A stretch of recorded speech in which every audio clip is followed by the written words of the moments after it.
Hari ini kita akan belajar kembali kebenaran firman Tuhan. Beberapa hari yang lalu kita ada pelajari tentang runtuhnya kerajaan Yehuda pada raja yang namanya Zedekia. Waktu terakhir kali dia memerintah dan mereka ini raja ini memberontak kepada Nebukadnezar. Dan akhirnya mereka dikuasai, dijajah, diperbudak dan semuanya dibawa ke Babel. Bapak Ibu, ini sejarahnya kehancuran kerajaan Yehuda. Dan setelah itu Yeremia bernubuat, nanti pada waktu 70 tahun selesai, engkau akan balik ke Yerusalem kembali. Dan itu digenapi Bapak Ibu. Apa yang terjadi? Kalau Bapak Ibu lihat, setelah mereka dijajah begitu rupa, mereka dijajah, perkakasnya dibakar, diambil semuanya, kota-kotanya dihancurkan semuanya, perabot-perabotnya dibawa semuanya ke Babel. Karena bangsa ini tidak takut akan Tuhan, diizinkan musuh menguasai. Ketika kerajaan-kerajaan Yehuda ini tidak hidup takut akan Tuhan, mereka dijajah oleh musuhnya. Yang terakhir, akhirnya mereka dibawa ke Babel. Sekarang kita akan lihat di 2 Tawarik pasal yang ke-36, mulai ayat yang ke-22. Pada tahun pertama zaman Kores, raja negeri Persia, Tuhan menggerakkan hati Kores, raja Persia itu untuk menggenapkan firman yang diucapkan oleh Yeremia. Sehingga disiarkan seluruh kerajaan Kores secara lisan dan tertulis pengumuman ini, beginilah perintah Kores, raja Persia. Segala kerajaan di bumi telah dikaruniakan kepadaku oleh Tuhan, Allah semesta langit. Ia menugaskan aku untuk mendirikan rumah baginya di Yerusalem yang terletak di Yehuda. Siapa di antara kamu termasuk umatnya, Tuhan Allah menyertainya, biarlah ia berangkat pulang. Sekarang kita akan lihat di Ezra. Ezra adalah salah satu yang dipakai Tuhan untuk memimpin bangsa Israel balik ke tanah Yehuda kembali setelah dia dijajah, diperbudak selama 70 tahun di Babel.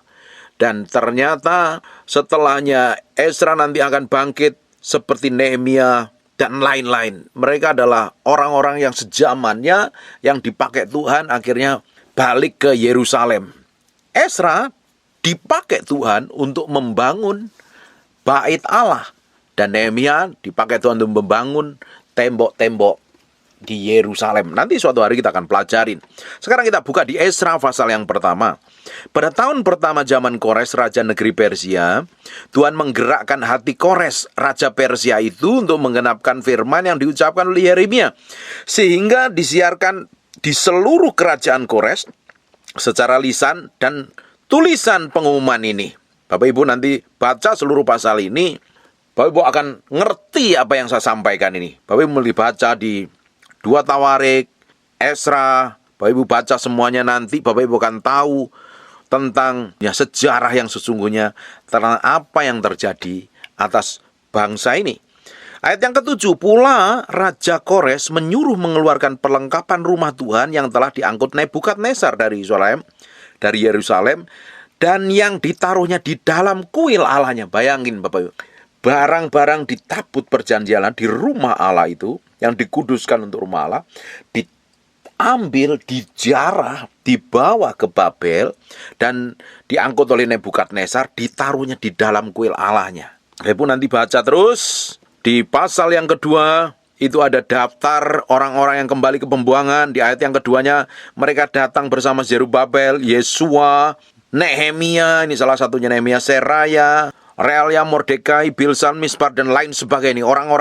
Ini ada orang-orang yang balik kembali ke Yerusalem. Dan Tuhan genapi janjinya.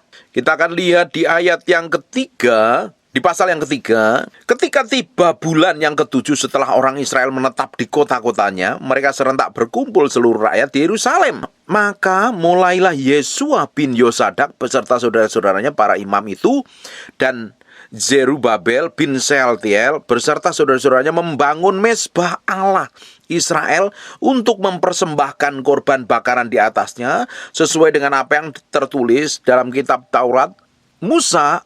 Dan setelah mereka balik ke Yerusalem, mereka mulai tinggal di daerah masing-masing, dan mulai setelah bulan yang ke-7 mereka mempersembahkan korban bakaran kepada Tuhan. Ayat yang ketiga, mereka mendirikan mezbah itu di tempatnya semula. Sesungguhnya mereka ketakutan terhadap penduduk negeri. Lalu mereka mempersembahkan di atasnya korban bakaran kepada Tuhan. Korban bakaran waktu pagi dan waktu petang. Karena setelah bangsa kerajaan Yehuda ini ditawan, dibawa ke Babel oleh Nebukadnezar, kerajaan itu kosong dan diisi penduduk-penduduk lain. Dan ketika mereka balik, mereka ini takut kepada penduduk yang sedang mendudukin daerah itu loh. Makanya setelah itu dia datang kepada Tuhan, pulihkan persembahannya, korban waktu pagi dan petang. Mereka mulai mengadakan hari raya Pondok Daun dan mulai mereka mempersembahkan korban bakaran kepada Tuhan. Dan Bapak Ibu, mereka balik itu untuk mendirikan bait suci, dan bait suci itu belum diletakkan. Di ayat yang ke-6, sejak hari pertama bulan yang ke-7, mereka mulai mempersembahkan korban bakaran kepada Tuhan. Namun dasar bait suci belum juga diletakkan. Lalu mereka memberikan uang kepada tukang batu, tukang kayu, kepada orang Sidon, Tirus makanan dan minuman dan lain sebagainya. Nanti baru buka di Esra pasal yang ketiga, mulai ayat yang ke-8. Ini adalah peletakan dasar bait suci yang pertama kali. Pada tahun yang kedua sudah mereka sampai ke rumah Allah di Yerusalem. Dalam bulan yang kedua, maka Zerubabel bin Sealtiel dan Yesua bin Yosadak beserta saudara-saudara mereka yang lain, yakni para imam dan orang-orang Lewi dan semua orang yang pulang ke Yerusalem dari tempat tawanan, mereka memulai pekerjaan itu. Mereka menugaskan orang-orang Lewi yang berumur 20 tahun ke atas untuk mengawasi pekerjaan membangun rumah Tuhan. Lalu Yosua serta anak-anak dan saudara-saudaranya dan Kadmiel serta anak-anaknya, orang-orang Yehuda bersama bertindak mengawasi orang-orang melakukan pekerjaan membangun rumah Allah. Demikian juga Bani Henadad, anak-anak dan saudara-saudara mereka, orang-orang suku Lewi. Pada waktu dasar bait suci Tuhan diletakkan oleh tukang-tukang bangunan, maka tampillah para imam dengan memakai pakaian jabatan dan membawa nafiri, dan orang-orang Lewi Bani Asaf dengan membawa ceracap untuk memuji-muji Tuhan menurut petunjuk Daud Raja Israel. Perhatikan, secara berbalas-balasan mereka menyanyikan bagi Tuhan nyanyian pujian syukur, sebab ia baik bahwasanya untuk selama-lamanya kasih setianya kepada Israel. Dan seluruh umat bersorak-sorai dengan nyaring sambil memuji-muji Tuhan, karena dasar rumah Tuhan telah diletakkan. Bapak Ibu, ini mereka tangis menangis di ayat yang ke-12. Tetapi banyak di antara para imam, orang-orang Lewi dan kepala-kepala kaum keluarga, orang tua-tua yang pernah melihat rumah yang dahulu menangis dengan suara nyaring ketika peletakan dasar rumah itu dilakukan di depan mata mereka. Sedang banyak orang bersorak-sorai dengan suara nyaring karena kegeriangan. Orang tidak dapat lagi membedakan mana bunyi sorak-sorai kegeriangan dan mana bunyi tangis rakyat, karena rakyat bersorak-sorai dengan suara nyaring sehingga bunyinya kedengaran sampai jauh. Ini mulai peletakan awal pembangunan dasar bait suci. Dan mulai dari sini dia akan menghadapi tantangan yang lebih berat lagi ke depan.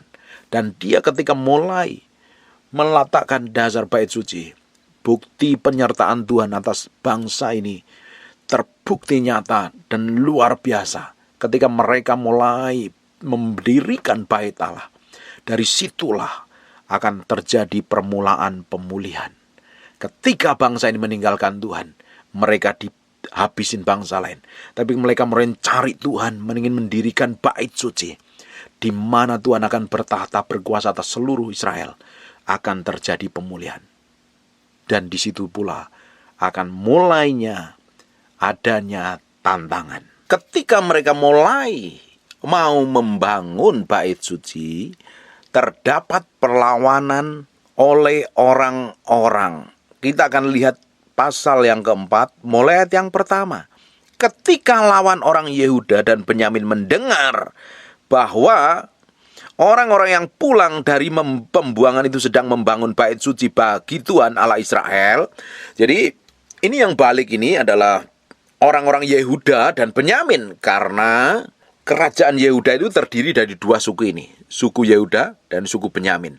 Setelah mereka dibuang, mereka ditawan di Babel, diberi kesempatan setelah 70 tahun diberi kesempatan untuk balik dan untuk membangun bait Allah. Dan Bapak Ibu, apa yang terjadi? Mereka mendapat perlawanan. Kita akan lihat ayat yang kedua. Maka mereka mendekatin Zerubabel serta para kepala kaum keluarga dan berkata kepada mereka, biarlah kami turut membangun bersama-sama dengan kamu, karena kami pun berbakti kepada Allahmu sama seperti kamu. Lagi pula kami selalu mempersembahkan korban kepadanya sejak zaman Esar Hadon Raja Asur yang memindahkan kami kemari. Tetapi Yerubabel, Yesua dan para kepala kaum keluarga orang Israel lain berkata kepada mereka, bukanlah urusan kita bersama, sehingga kamu dan kami membangun bagi rumah Allah kami. Karena kami sendirilah yang hendak membangun bagi Tuhan Allah Israel seperti yang diperintahkan kepada kami oleh Kores, Raja negeri Persia. Ayat yang keempat, maka penduduk negeri itu melemahkan semangat orang-orang Yehuda, membuat mereka takut membangun. Bapak Ibu, ketika Ezra dan orang-orangnya dan teman-temannya ini ingin membangun bait Allah, membangun rumah Tuhan, tiba-tiba dapat perlawanan. Dan selalu perlawanan itu ingin membuat orang-orang Yehuda memiliki ketakutan untuk membangun dan semangatnya lemah. Bahkan ayat yang kelima, selama zaman Kores Raja negeri Persia sampai zaman pemerintahan Darius Raja negeri Persia, mereka nyogok para penasehat untuk melawan orang-orang Yehuda itu dan menanggalkan rancangan mereka. Bapak Ibu, setelah mereka pulang, bahkan mereka cara-cara untuk menyogok para penasihat untuk melawan orang Yehuda membangun bait Allah. Ketika Bapak Ibu hari ini engkau memilih untuk hidup takut akan Tuhan, hidup benar di hadapan Tuhan, setelah engkau bertobat, setelah engkau ngalami kelahiran baru, dan engkau mulai berjalan bersama Tuhan, perjalananmu tidak akan mulus loh. Setan tidak akan pernah mau engkau mengikut Tuhan. Dia tidak akan pernah rela, karena dulu kita sebelum kenal Tuhan kita adalah miliknya setan. Dan setelah kita balik kembali kepada Tuhan, kita menjadi miliknya Tuhan, setan tetap klaim kita ini menjadi miliknya. Ketika kita ingin bertobat, tetap dia punya rencana, dia punya strategi untuk membawa kita menjadi miliknya kembali. Diseret jatuh di dalam dosa. Berapa banyak dari kita ketika kita ini sudah bertobat sungguh-sungguh, sudah mau hidup kudus, sudah mau hidup benar, sudah mau memiliki kesabaran, pengendalian diri, penguasaan diri, sudah gak mau berzina, sudah gak mau marah lagi, tiba-tiba selalu setan akan lontarkan tuduhan, dakwaan begitu rupa, dan godaan yang begitu rupa, tujuan untuk nyeret kita untuk menghidupi manusia lama kita. Bapak Ibu, engkau mesti kenali dirimu sendiri siapa di dalam Tuhan. Orang-orang Yehuda, orang-orang Benyamin pulang dari Babel, dia ingin bangun rumah Allah di Yerusalem, dihalang-halangi musuhnya. Hari ini musuhmu bukan bentuknya fisik, musuhmu adalah penghulu-penghulu jahat di udara, iblis, setan, semua tipu dayanya loh. Kalau engkau nggak memiliki kuasa dan otoritas, dia akan jegal semua rencana Allah dalam hidupmu. Makanya tidak heran orang Kristen kelihatannya baik di luaran saja, tapi di dalamnya busuk dan jahat. Dia pikir dia selamat dan menjadi miliknya Kristus, nggak taunya. Tanpa disadari dijerat begitu rupa, diseret jatuh dalam dosa, dan ujungnya adalah kebinasaan. Semua rencana Tuhan yang terjadi dalam diri kita ini akan digenapi oleh Tuhan karena kita kerjasama setiap hari berjalan bersama Roh Kudus. Kita berjalan bekerja sama dengan Roh Kudus, hidup takut akan Tuhan, hidup sesuai dengan kebenaran firman Tuhan, berjalan hari demi hari dalam ketepatan ilahi, menikmatin semua anugerah dan kemurahan Tuhan. Tapi ketika kita ini berada di luar kasih karunia Tuhan, kita berada di luar kehendak Tuhan, kita nggak di posisinya Tuhan, di pihaknya Tuhan, kita berada di posisinya iblis, otomatis engkau menjadi lawannya Tuhan. Jangan dipikir setelah engkau menjadi orang percaya, hidupmu akan baik-baik saja. Engkau akan ngadapin tantangan. Beberapa bulan yang lalu kita udah pelajarin. Kita akan ngadapin peperangan. Jalan kita ngikut Tuhan itu tidak seindah yang pendeta khotbahkan. Pendeta bisa khotbah semua janji Tuhan, semua digenapi, mujizat dan lain sebagainya.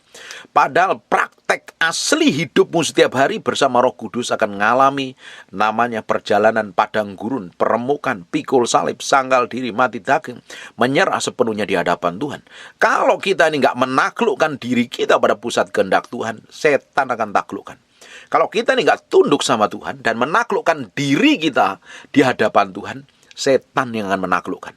Roh jahat akan menaklukkan. Iblis akan pakai tipu daya untuk menaklukkan kita supaya kita berada di dalam kontrol dan kendalinya. Sehingga rencana Tuhan yang ilahi itu nggak digenapi dalam kehidupan kita.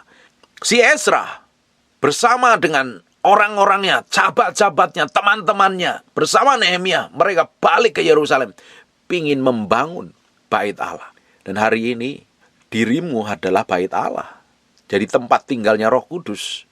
Harusnya kita sadar diri, kita jaga diri kita. Hari ini yang menjegal kamu adalah semua keinginan dan hawa nafsumu yang kemarin kita pelajarin. Kalau keinginanmu nggak ditaklukkan kepada Tuhan, keinginanmu akan menjerat engkau, nyeret engkau, hidup dalam dosa yang lama. Makanya dosa yang lama itu harus ditanggalkan dan kita harus mati terhadap diri sendiri. Kita nggak punya keinginan lagi, nggak punya hawa nafsu yang ngontrol dan mengendalikan, semuanya diserahkan kepada Tuhan. Baru hidup kita akan mengalami kemenangan demi kemenangan. Yang membuat hari ini kita nggak ngalami Tuhan, kita ngalami banyak kegagalan, kita ngalami banyak kehancuran, karena kita nggak bisa menang terhadap diri sendiri. Kita nggak bisa mengalahkan diri sendiri. Karena tetap setan akan jegal kita, setan akan buat kita babak belur. Kalau kita nggak memiliki hikmat pengertian, kita akan ditipu setan. Banyak orang Kristen hari ini hidupnya ditipu setan. Tidak heran hidupnya babak belur, ruwet, kacau dan berantakan. Tetapi kalau engkau ambil keputusan untuk hidup takut akan Tuhan, mulai hari ini bayar harga di hadapan Tuhan, mati daging, pikul salib, sangkal diri, hidupmu akan memulai perjalanan yang baru, ngalami kemenangan demi kemenangan, sekalipun menghadapi tantangan, himpitan, tekanan dan persoalan. Tetap Tuhan akan membuat kemenangan dalam hidupmu hari demi hari. Itu dimulai dengan komitmen kita dengan Tuhan. Bapak Ibu, segala sesuatu yang Tuhan rencanakan dalam kehidupan kita ini, setan tidak akan pernah tinggal diam. Dia akan pakai cara apapun juga.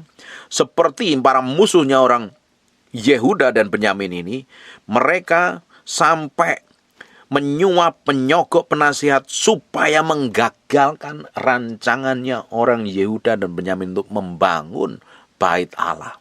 Hari ini kalau engkau nggak hati-hati ya, hidupmu akan ditipu setan begitu rupa loh. Ditipu dengan semua yang kelihatannya rohani padahal jauh dari hadapan Tuhan. Bisa orang itu kelihatan pelayanan, melakukan pelayanan sana kemari, tapi nggak memiliki hubungan dengan Tuhan. Sebenarnya di dalamnya kosong dan hampa. Kita bisa melakukan semua aktivitas rohani, kita bisa khotbah, kita bisa pelayanan, kita bisa bermain musik, kita bisa jadi worship leader, jadi singer. Tapi kalau kita ini nggak memiliki hubungan pribadi dengan Tuhan di kamar doamu, nanti lama-lama kamu akan kering, kamu udah ditipu dengan semua kegiatan yang membutakan, karena di balik kegiatan hanya kamu fokus pada diri sendiri. Kalau orang fokusnya sama Tuhan, dia tidak akan bisa melakukan apa-apa tanpa kekuatan Tuhan, tanpa seizin Tuhan, tanpa pimpinan Tuhan. Kalau hari ini engkau bisa melakukan segala sesuatu tanpa kamu tanya Tuhan, kamu merasa dirimu sanggup dan mampu melakukan semuanya semaumu sendiri. Bapak Ibu, ujung hidupmu kamu akan ketemu problem dan masalah. Hidup kita hari ini harus dipimpin oleh Tuhan. Harus sesuai dengan kehendak Tuhan. Harus memiliki hubungan pribadi dengan Tuhan. Kalau enggak, engkau seperti masuk ke dalam medan peperangan dan engkau akan dicincang habis, dihabisin oleh lawanmu. Lawan kita itu sadis, lawan kita itu tega, lawan kita itu bengisnya bukan main. Lawanmu bukan darah dan daging. Lawanmu adalah penghulu-penghulu jadi udara, roh-roh teritorial, setan, iblis, dan segala macam tipu dayanya. Dan dia nggak segan-segan untuk habisin kita dan membuat rencana Tuhan gagal dalam kehidupan kita. Musuh-musuhnya Esra, musuh-musuhnya orang Yehuda, musuhnya orang Benyamin ini jahatnya bukan main. Dia bikin menggagalkan semua rancangan yang Tuhan siapkan dalam hidupnya. Kalau engkau nggak tegas dengan dirimu sendiri, engkau nggak disiplin, engkau nggak keras dengan dirimu sendiri, setan akan habisin hidupmu. Bapak, Ibu tahu kenapa saya mesti khotbah kadang keras sekali, tegas sekali, kenapa? Kalau kita nggak tegas, kita akan kompromi kok. Daging ini kalau kita nggak disiplin, kita akan kompromi kok. Daging ini maunya yang enak, maunya yang nyantai, maunya yang nggak mau berat-berat. Dengerin baik-baik.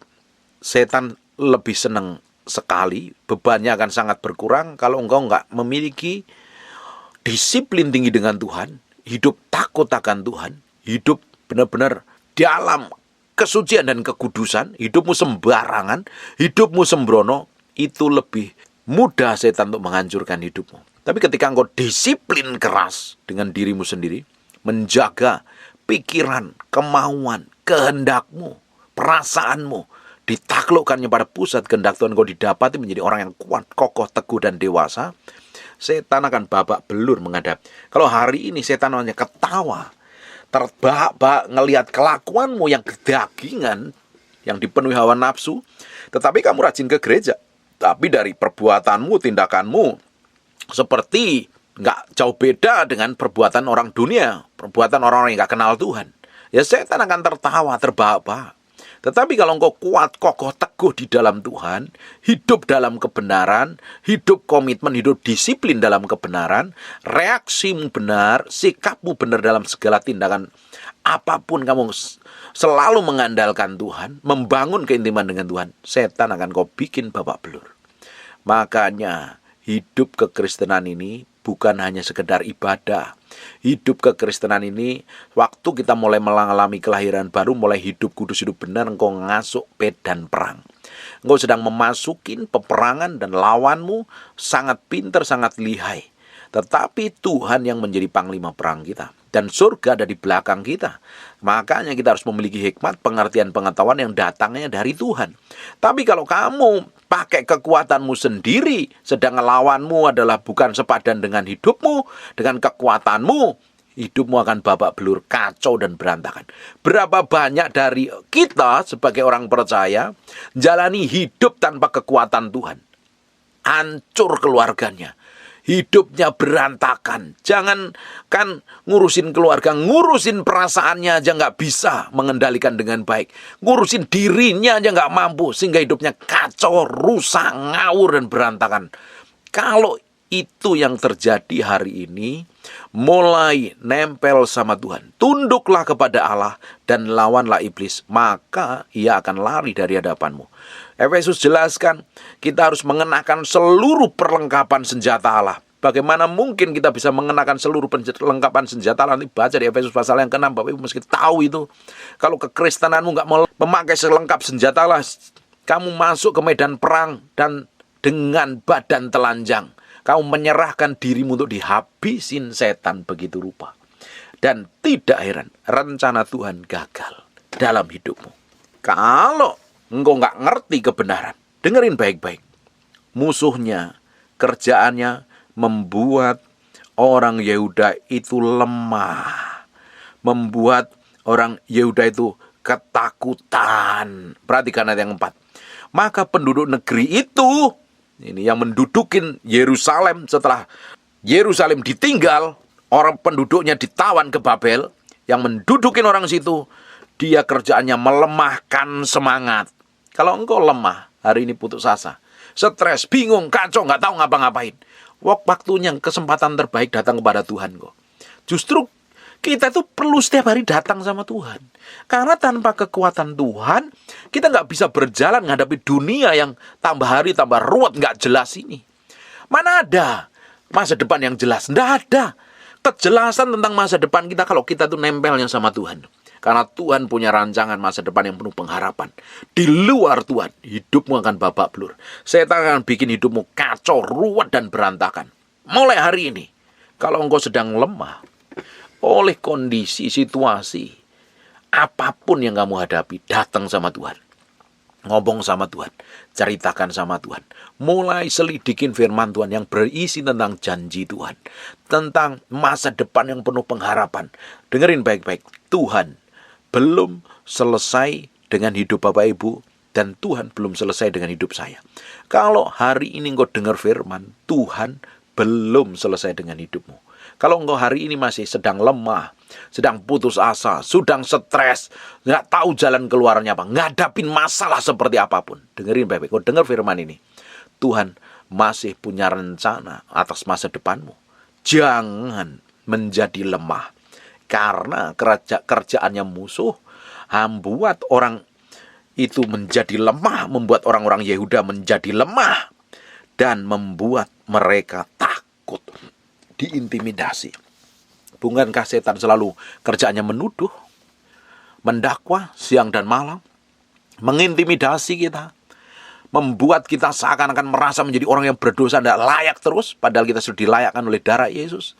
Kalau engkau hanya berkutat pada dosamu, engkau berkutat pada pelanggaranmu, hidupmu hanya berkutat pada kegagalanmu, kehancuran, betapa nggak berharganya hidupmu, sebenarnya engkau sedang ditipu setan. Waktu engkau berada di dalam Kristus, engkau menjadi ciptaan baru, engkau menjadi manusia yang baru, dan Tuhan punya tujuan yang baru atas hidupmu. Tuhan punya rencana yang baru, rancangan itu penuh dengan berkat, kelimpahan, anugerah, dan kemurahan, kebesaran untuk namanya. Tapi kalau engkau hanya berkutat pada persoalan masalahmu yang hari ini terjadi, engkau sedang ditipu setan. Bangkit, bangun. Kita akan lihat. Terus, setelah bangsa itu membuat takut, membuat lemah, dia nggak berhenti sampai situ loh. Dia juga menyogok para penasihat-penasihat untuk melawan orang Yehuda untuk menggagalkan rancangan mereka. Kenapa kok musuh itu takut? Bapak Ibu, setan itu takut sama kita. Kenapa? Dia ingin menjebak kita, ingin menghancurkan masa depan kita, supaya rencana Tuhan tidak digenapin, karena dia tahu kalau kita ini kuat di dalam Tuhan, kita menjadi orang-orang yang diurapin Tuhan, yang kokoh, hidup kita, keberadaan kita akan menghancurkan semua rencana setan di muka bumi ini. Makanya setan akan terus jebak hidupmu. Tidak heran ada orang-orang yang dipakai Tuhan selalu digoda, ditipu daya, diseret untuk jatuh dalam dosa. Kalau engkau sudah jatuh dalam dosa, setan 1 poin menang atas hidupmu. Kalau hari ini engkau sedang jatuh dalam dosa, bertobat. Orang benar jatuh, dia akan bangkit lagi kok. Bangkit lagi, minta kekuatan Tuhan, bergaul dengan Tuhan. Jangan berhenti pada dosa, pada kelemahanmu, pada kegagalanmu, pada kehancuran rumah tanggamu. Berdiri, bangkit bersama Tuhan. Ada pengharapan. Rencananya Tuhan harus digenapi atas orang-orang Yehuda. Rencana Tuhan harus digenapi atas orang-orang Israel. Rencana Tuhan harus digenapi atas hidupmu dan hidup saya hari ini.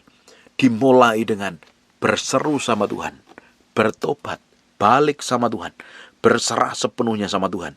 Dan Tuhan akan lakukan hal yang ajaib dan luar biasa, dahsyat sekali. Bapak Ibu nanti baca seluruh pasal ini, Bapak Ibu akan tahu. Akhirnya mereka mulai, kita akan lihat di ayat yang ke-6. Pada zaman pemerintahan Ahasiweros, pada permulaan pemerintahannya, mereka menulis surat tuduhan terhadap orang-orang yang telah menetap di Yehuda dan di Yerusalem. Dan pada zaman Artasasta ditulis surat oleh Bislam, Mitredat, dan Tabeel, serta rekan-rekannya yang lain kepada Artasasta, raja negeri Persia.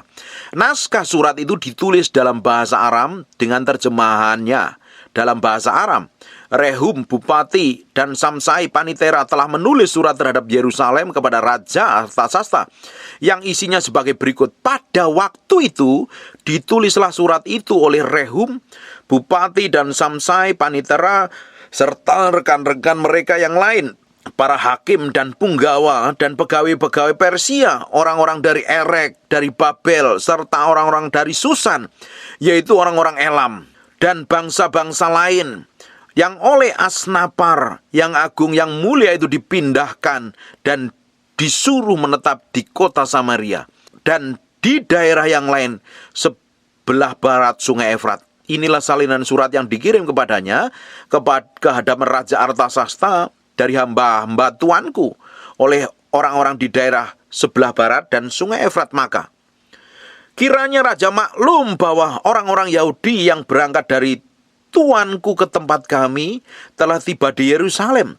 Mereka sedang membangun kembali kota yang durhaka dan jahat itu. Musuh-musuhnya nggak terima.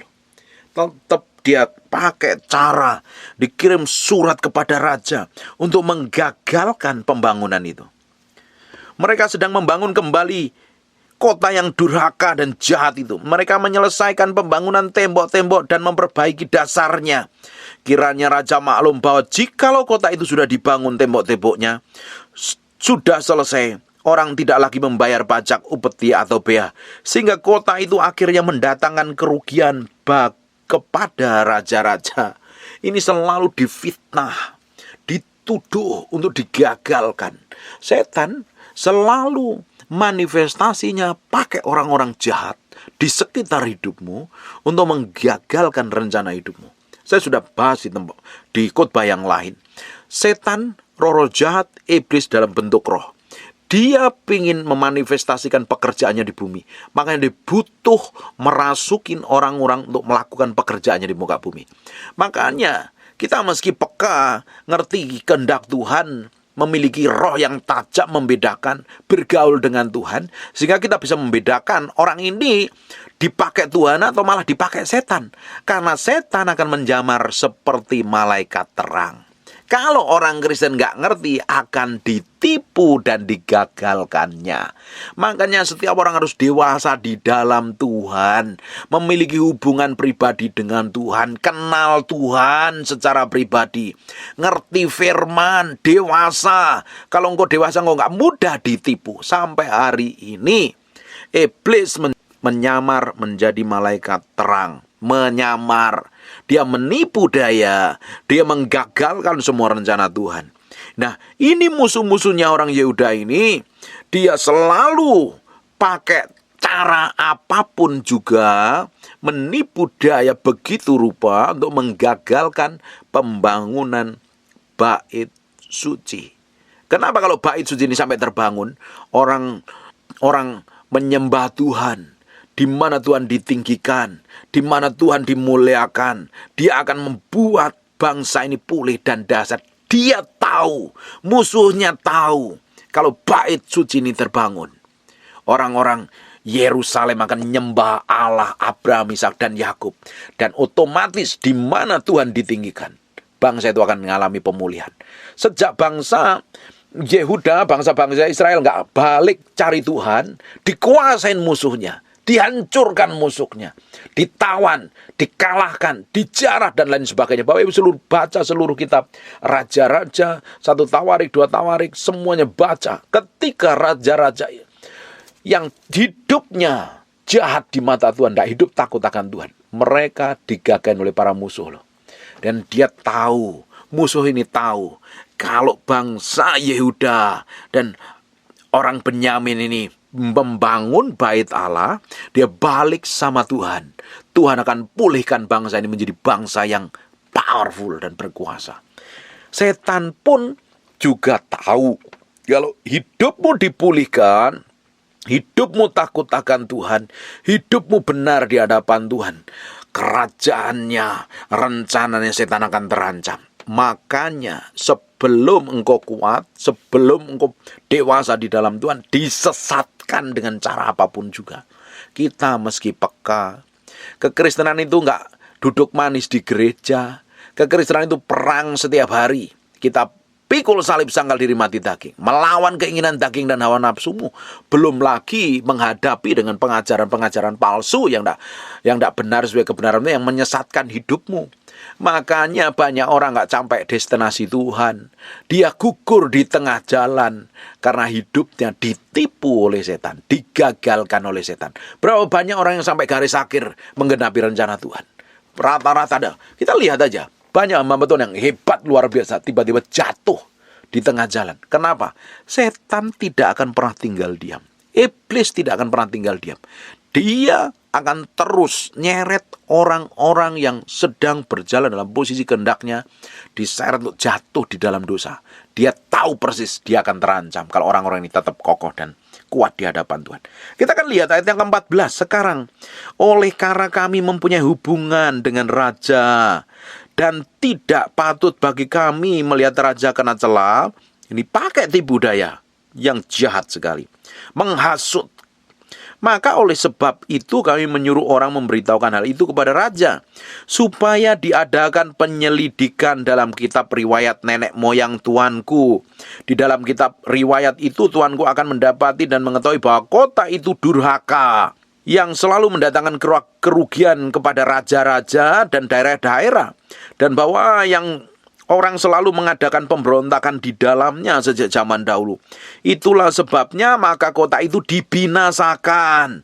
Diputar balikkan semuanya. Kami ini memberitahukan kepada raja bahwa jikalau kota itu sudah dibangun kembali dan tembok-temboknya sudah selesai, maka bagi tuanku kelak tidak ada lagi milik di daerah sebelah barat sungai Efrat.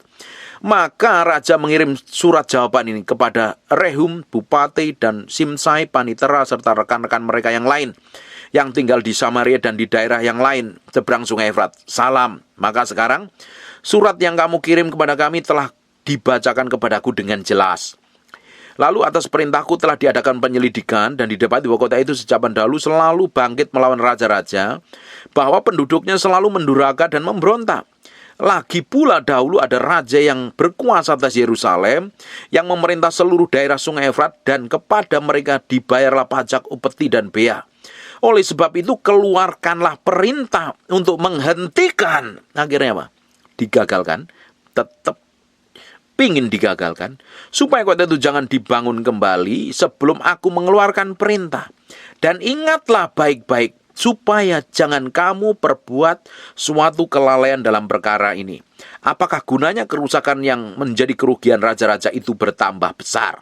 Maka setelah salinan surat Raja Artasasta dibacakan kepada Rehum dan Simsai panitera serta rekan-rekan mereka, berangkatlah mereka dengan segera ke Yerusalem, mendapatkan orang Yahudi dengan kekerasan mereka memaksa orang itu menghentikan pekerjaan. Akhirnya apa? Kekerasan.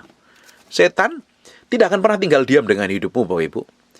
Bapak Ibu, kita pernah belajar beberapa hari yang lalu, kita baca tentang orang yang pernah kerasukan setan dan dilayani. Setan itu diusir, dia mengembara ke tempat-tempat tandus, dia nggak mendapatin tempat, dan akhirnya balik ke rumah yang lama. Dia nggak sendirian, dia mengajak 7 roh yang lebih jahat daripadanya.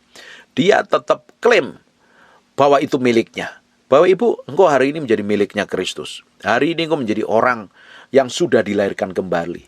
Dengerin baik-baik, setan tetap klaim kamu jadi miliknya. Makanya tidak heran dia akan terus jebak, terus seret, terus bawa kamu ke dalam dosa-dosa yang lama. Kalau kamu entertain pikiranmu, perasaanmu, kemauanmu, kehendakmu, engkau terjebak di dalamnya.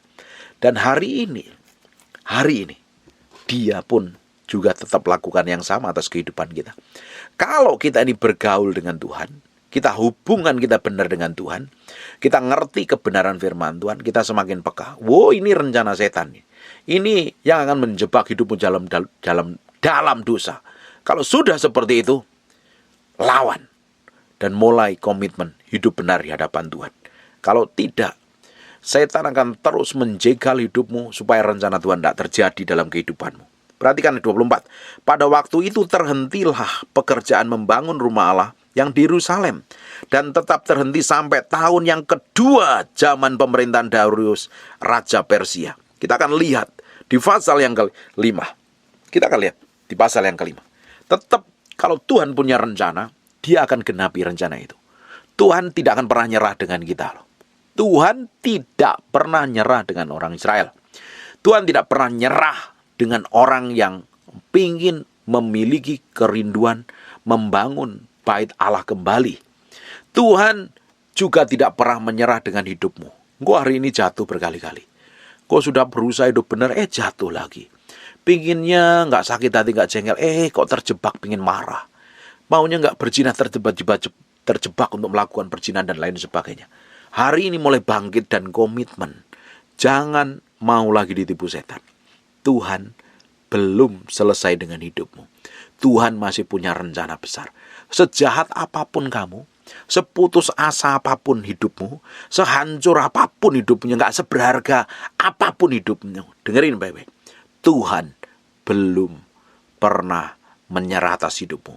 Dia menanti engkau, dia menunggu engkau bangkit kembali dan datang kepada dia seperti anak yang terhilang itu. Dia minta warisan waktu orang tuanya masih hidup, dan dia jual, dia tidur sama pelacur. Uangnya habis, dia pingin makan makanan babi. Tidak boleh. Dan akhirnya dia balik. Setelah didapatin, orang tuanya itu tetap menunggu.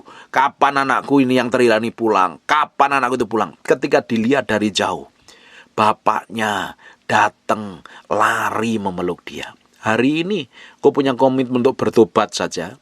Komitmen untuk balik sama Tuhan saja. Tuhan akan samperin hidupmu. Tuhan akan tangkap hidupmu. Dan mulai hari itu, ambil komitmen untuk hidup kudus. Hidup benar di hadapan Tuhan. Kita lihat di Esra pasal yang ke-5.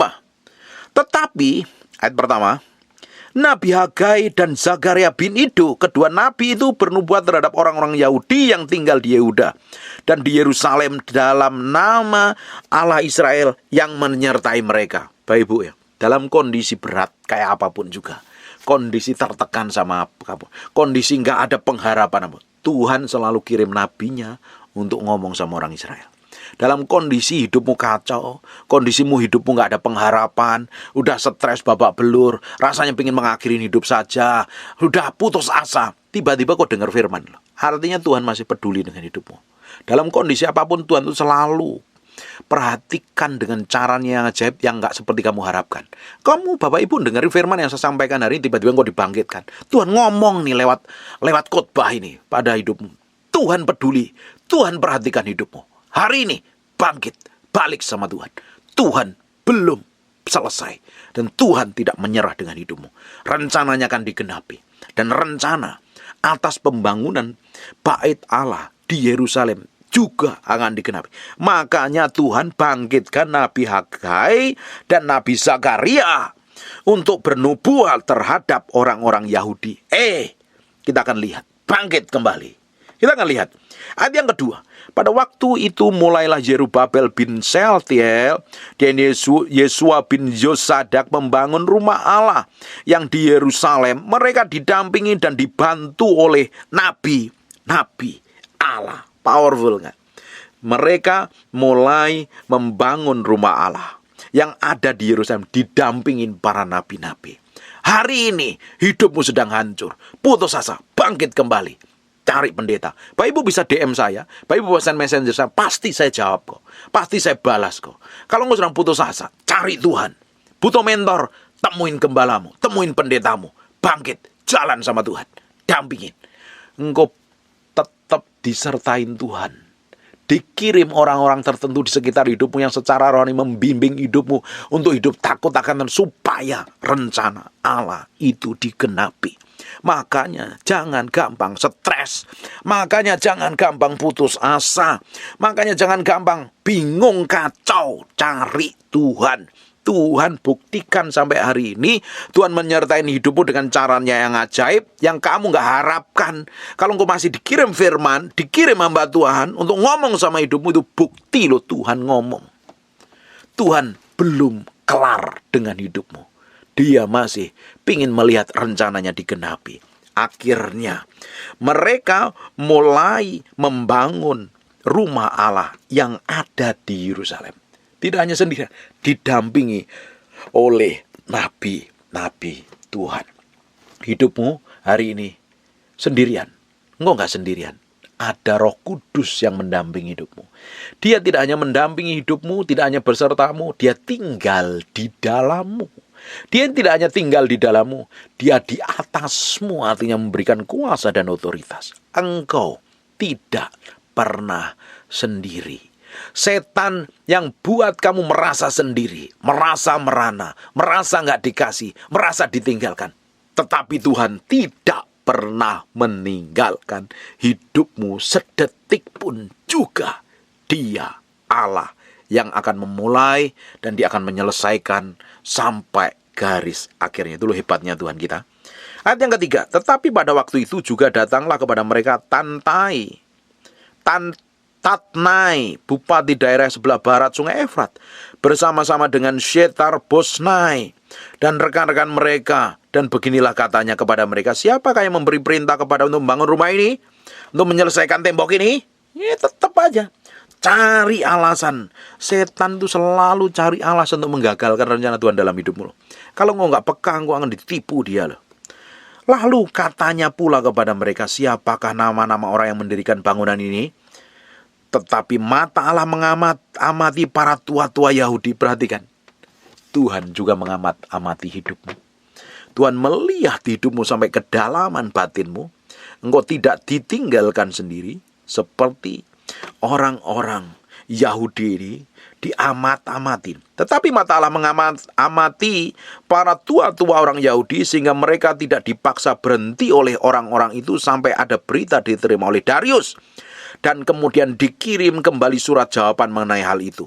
Inilah salinan surat yang dikirim Tatnai, bupati daerah sebelah barat sungai Efrat, bersama-sama dengan Syetar dan Bosnai dan rekan-rekannya, para punggawa daerah sebelah barat sungai Efrat, kepada Raja Darius. Mereka mengirim laporan tertulis kepadanya, bunyinya sebagai berikut. Ke hadapan Raja Darius, salam sejahtera. Kiranya Raja maklum bahwa kami datang ke daerah Yehuda, ke rumah Allah yang maha besar. Rumah itu sedang dibangun dengan batu yang besar-besar. Rumah itu sedang dibangun. Rumah Allah itu dibangun dengan batu-batu yang sedang dindingnya dilapis dengan kayu. Dan pekerjaan itu dikerjakan dengan seksama. Ini detail sekali ngerjaannya. Dan berjalan lancar di tangan mereka. Kemudian kami menanyai para tua-tua itu. Dan beginilah kata kami kepada mereka. Siapa yang memberi perintah kepadamu untuk membangun rumah ini dan menyelesaikan tembok ini? Lagi pula kami tanyakan kepada mereka nama-nama mereka untuk memberitahukannya kepada Tuanku. Dengan mencatat nama orang-orang yang mengepalai mereka. Inilah jawaban yang diberikan mereka kepada kami. Kami adalah hamba-hamba Allah semesta langit dan bumi. Dan kami membangun kembali rumah yang telah didirikan bertahun-tahun sebelumnya. Didirikan dan diselesaikan oleh seorang raja Israel yang agung. Siapa itu? Salomo. Yang membangun bait Allah pertama kali. Tetapi sesudah nenek moyang kami membangkitkan murka Allah semesta langit, mereka diserahkannya ke dalam tangan Nebukadnezar, raja negeri Babel orang Kasdim, yang merusak rumah itu dan mengangkut bangsa itu sebagai tawanan ke negeri Babel. Akan tetapi pada tahun pertama raja zaman Kores, raja negeri Babel, dikeluarkan perintah oleh Raja Kores untuk membangun rumah Allah ini. Juga perlengkapan emas dan perak dari rumah Allah yang telah diambil oleh Nebukadnezar dari bait suci yang di Yerusalem dan dibawa ke dalam bait suci yang ada di Babel. Diambil pula oleh Raja Kores dari bait suci yang di Babel itu dan diserahkan kepada seorang bernama Sesbasar yang telah diangkatnya menjadi bupati. Perintahnya, ambillah perlengkapan, pergilah taruhlah itu ke dalam bait suci di Yerusalem dan biarlah rumah Allah dibangun ke tempatnya yang semula.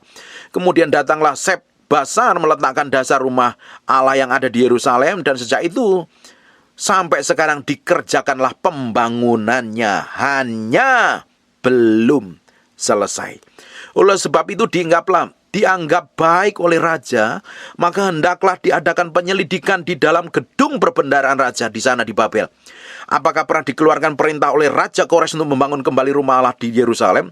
Kemudian keputusan raja tentang hal itu dikirim kepada kami. Kita akan lihat di Esra pasal yang ke-6.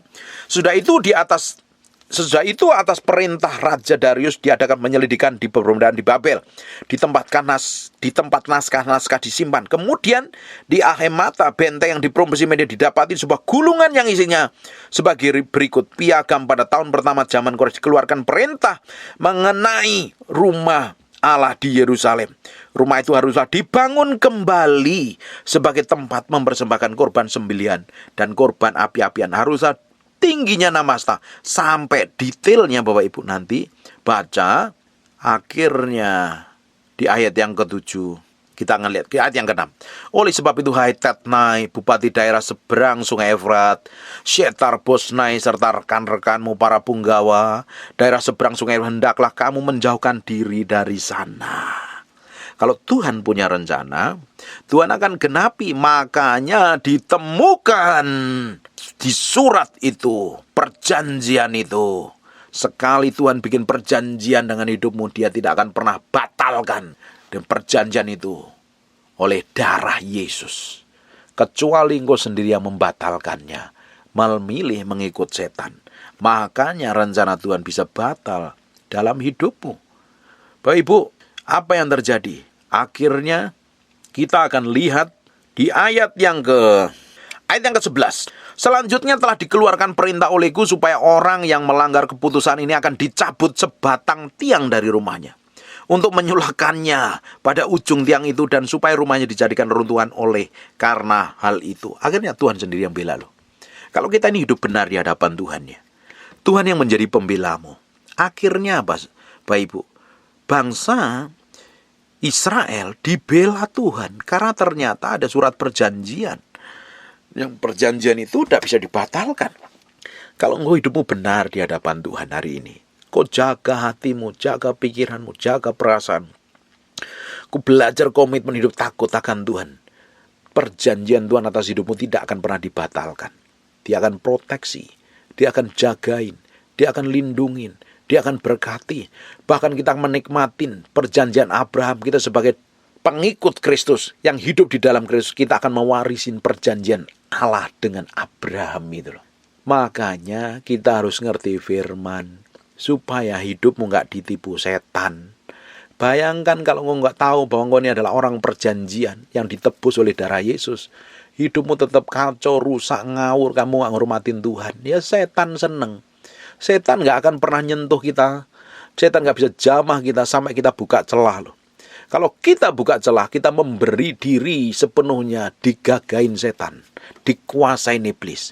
Hidupmu akan dibikin menerana, dibikin menderita, dibikin kacau, dibikin putus asa, dan ujungnya engkau akan dibinasakan. Hidup di bumi menderita, penuh sengsara, setelah mati pun engkau mati dalam kekekalan, menderita pula. Kalau engkau hidup dalam Tuhan hari ini mulai komitmen hidup takut akan Tuhan. Pikul salib, sanggal diri, mati daging. Engkau boleh mengalami penderitaan kayak apapun, menghadapi tekanan kayak apapun, tapi engkau memiliki damai sejahtera yang tidak bisa ditukar dengan apa-apa. Hidupmu tenang, enjoy. Bahkan ujungnya Tuhan akan tetap sertai dan berkati hidupmu. Enjoy aja. Yang dikejar itu Tuhan, bukan berkatnya. Yang perlu diperkatakan adalah perjanjiannya. Yang perlu diingat adalah janjinya. Diomongin janjinya. Hidupin firmannya. Hidupmu akan menikmatin dan hidup dalam perjanjian itu. Bapak Ibu, akhirnya bangsa Israel dibela Tuhan. Kalau ada musuh macam-macam, akhirnya keputusan raja harus ditaruh tiang, cabut tiang, dan disulakan di tiang itu. Hari ini, kalau hidupmu benar di hadapan Tuhan, Tuhan yang akan bela kamu. Seluruh surga ada di belakangmu. Tuhan menjadi panglima perangmu. Di kanan kirimu ada malaikat yang berperang menggantikan kau. Enjoy. Tapi kalau engkau ngotot pakai caramu sendiri, pakai usahamu sendiri, jerat-jerit kayak orang gak kenal Tuhan, nangis, menderita, rengek, kayak orang gak ngerti kebenaran, kamu pakai kekuatanmu sendiri, babak belur nanti, ruwet, kacau, dan berantakan. Kita akan lihat ayat selanjutnya. Ayat yang ke-12, maka Allah yang sudah membuat namanya diam di sana, biarlah ia merobohkan setiap raja dan setiap bangsa yang mengacungkan tangannya untuk melanggar keputusan ini, dan membinasakan rumah Allah yang di Yerusalem itu. Aku Darius yang mengeluarkan perintah ini. Hendaklah itu dilakukan dengan seksama. Akhirnya apa? Dibela. Anak Tuhan itu gak bela diri, Tuhan yang bela. Tuhan yang perkasa yang akan menggenapi rencana atas hidupmu. Jalan terus sama Tuhan. Tuhan sendiri akan berkati hidupmu. Tuhan sendiri akan berperkara atas hidupmu. Jangan jadi orang yang ngawur, hidup kacau, hidup berantakan, hidup seenak perutmu sendiri, berjalan semaumu sendiri. Kita akan lihat di ayat yang ke-13, judulnya apa? Pekerjaan selesai, pentabisan rumah Allah dan hari raya Paskah yang pertama. Kemudian Tatnai, bupati daerah yang sebelah barat Sungai Efrat, Setar-Bosnai dan rekan-rekan mereka berbuat dengan seksama menurut apa yang diperintahkan raja. Nah, berani main-main ini. Karena perintahnya raja ini. Kalau engkau nih hidup dalam ketepatan Tuhan dan perjanjian Tuhan, musuhmu gak akan berani sentuh kamu. Gak berani sentuh kamu. Kalau engkau hidup takut akan Tuhan, hidup sesuai dengan jalan Tuhan, setan tidak akan berani sentuh engkau. Setan gak berani menggagalkan rencana Tuhan dalam hidupmu. Kecuali engkau buka celah. Hidup dalam dosa. Hidup dalam pelanggaran. Sebab dosa adalah pelanggaran terhadap hukum Allah. Dosa adalah pelanggaran terhadap firman Allah. Engkau melakukan dosa, hubunganmu dengan Tuhan putus. Kamu berada di pihak musuhnya Tuhan. Kamu berada di pihak musuhnya Tuhan. Setan akan ambil keuntungan dan dia akan hancurkan hidupmu. Hari ini sadar diri, bertobat. Ayat yang ke-14. Para tua-tua Yahudi melanjutkan pembangunan itu dengan lancar. Digerakkan oleh nubuat Nabi Hagai dan Nabi Zakaria bin Ido. Mereka menyelesaikan pembangunan menurut perintah Allah Israel dan menurut perintah Kores, Darius, dan Artasasta, Raja negeri Persia. Maka selesailah rumah itu pada hari ketiga bulan Adar, yakni pada tahun yang ke-6 zaman pemerintahan Raja Darius. Maka orang Israel, para imam, orang Lewi, dan orang-orang lainnya pulang dari pembuangan, merayakan pentabisan rumah lain dengan sukaria. Ketika rumah Allah dibangun, bangsa Israel diizinkan pulang dan terjadi pemulihan. Kalau engkau bisa bangun tubuhmu sebagai bait Allah, kau membangun hubungan pribadimu dengan Tuhan.